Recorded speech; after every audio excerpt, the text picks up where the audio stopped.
Nesse vídeo vamos falar sobre os capítulos 32 a 35 de Isaías. Veja os primeiros versículos do capítulo 32. Eis que reinará um rei com justiça e com retidão governarão príncipes.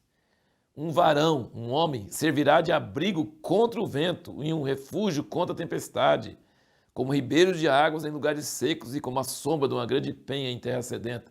Deu para sentir exatamente a imagem? Uma terra sedenta, um deserto, um sol de lascar, e ele serve como sombra de uma grande pedra. Muito maravilhoso. Refúgio contra a tempestade, ribeiros de água em lugares secos. Mas quem é essa pessoa? Quem é essa solução? É um homem, um rei. E aí fala no versículo 3, os olhos dos que veem não se ofuscarão, os ouvidos que ouvem escutarão.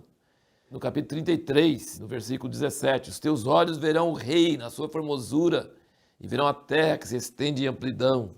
No versículo 22, porque o Senhor é o nosso juiz, o Senhor é o nosso legislador, o Senhor é o nosso rei, ele nos salvará. Quem é esse homem misterioso que é a solução de tudo, que Isaías sempre fica falando nele? Esse homem misterioso é o Messias. E o que é Messias? Ungido. Em grego é Cristo e em hebraico é Messias. Então, desde a antiguidade, os judeus têm essa imagem. Eles sabem que não vai ter solução sem o Messias. Desde a época de Moisés, quando Deus falou com Moisés, eles não escutam, eles não vão te escutar, eles não vão obedecer a sua lei, eles vão ser amaldiçoados por causa disso. Mas eu vou levantar o profeta como você. A esse eles ouvirão. Então, desde aquela época, todos os profetas estão falando desse homem misterioso, que é o Messias e que nós sabemos que é o Senhor Jesus Cristo, filho de Davi, que vai reinar no trono de Davi e que vai trazer a solução para toda a humanidade. E aqui nesse trecho aqui eu quero trazer alguns pontos para você resumir a mensagem de Isaías. Primeiro, ele fala sobre um perigo iminente, um perigo que vai acontecer logo, logo. Nações fortes vindo contra Israel para julgá-los por seus pecados. Esse é o primeiro ponto. Eu vou dar aqui 8 pontos. Primeiro ponto é esse, um perigo iminente. Israel vai ser julgado por seus pecados. Deus vai mandar castigo e vai usar nações para castigá-los. Segundo, vai ter uma reação errada de Israel. Eles não vão arrepender. Eles vão buscar socorro no Egito e outros recursos naturais. Terceiro, vai vir juízo forte sobre Israel até que Deus esgota toda a sua ira. 4, vai surgir um bebê, um rei, um homem, um renovo de Jessé, um renovo de Davi, que vai restaurar Israel e santificar o nome de Deus.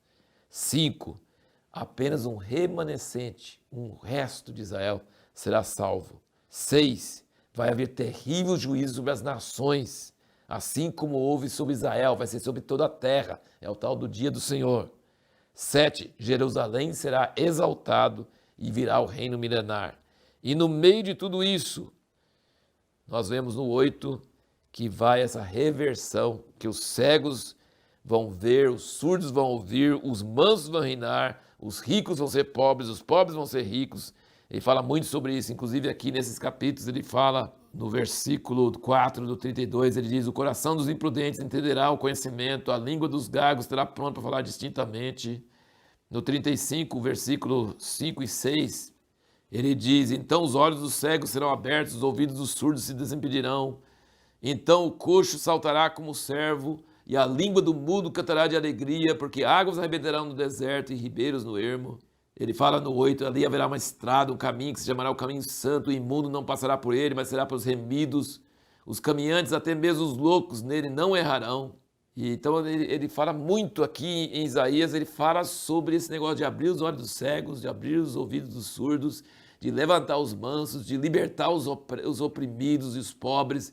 Muito forte isso aí. E de abaixar os orgulhosos, de acabar com aqueles que se julgam grande coisa. Nós temos assim esses temas, em todo o livro de Isaías você vai ver esses 8 temas que eu acabei de discriminar aqui.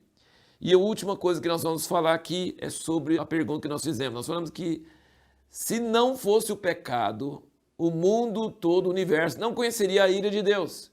Deus teria santidade, teria ira, mas não teria motivo para manifestar. Mas por causa do pecado, ele é obrigado a manifestar a sua ira. Então foi o pecado que fez Deus revelar a sua ira. E no reino vindouro, no reino de paz, onde Jesus reinar eternamente, não vai ter mais mal, não vai haver mais maldade, não vai haver mais pecado. Então Deus não vai ter que revelar mais sua ira. Mas olha o versículo 5 e 6 do 33, ele diz: o Senhor é exaltado, pois habita nas alturas, encheu a Sião de retidão e justiça. Será ele a estabilidade dos seus tempos, abundância de salvação, sabedoria e conhecimento. E o temor do Senhor é o seu tesouro. Eu fiquei pensando sobre isso. Fiquei pensando, puxa, mas então não existe mais pecado, não existe mais violência, não existe mais nada. Por que ainda vai ter temor do Senhor? O temor do Senhor é diante da sua santidade, a reverência. Não vai haver infração, assim, não vai haver nada de maldade, tudo de errado vai estar fora.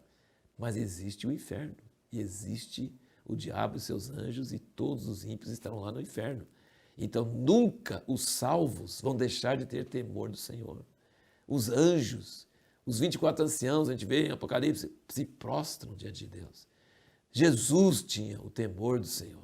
O temor do Senhor não é uma coisa errada, não é uma coisa ruim. O temor do Senhor é uma coisa boa, saudável.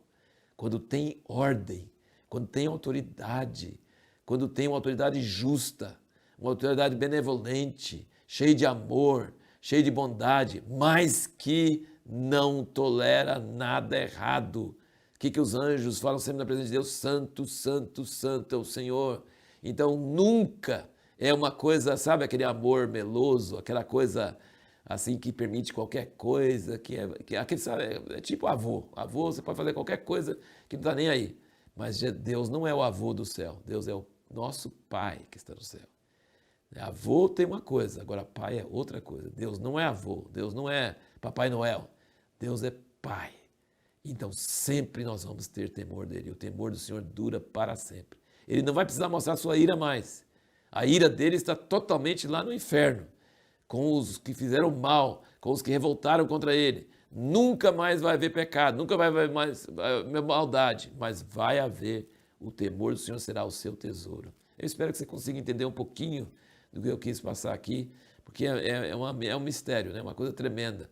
Deus é cheio de amor, mas é um amor que tem ciúme, é um amor que é santo, um amor que não tolera coisa errada.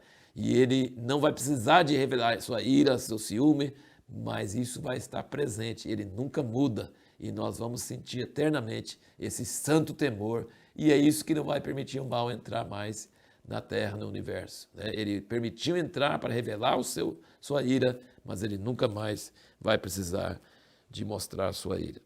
E agora, para o próximo vídeo, nós temos o episódio de Senaqueribe vindo contra o rei da Síria, vindo contra Ezequias. Nós já lemos sobre isso em Crônicas. Nós vamos ler novamente aqui no livro de Isaías. E a pergunta é, o que traz a intervenção miraculosa de Deus? O que faz Deus nos livrar miraculosamente?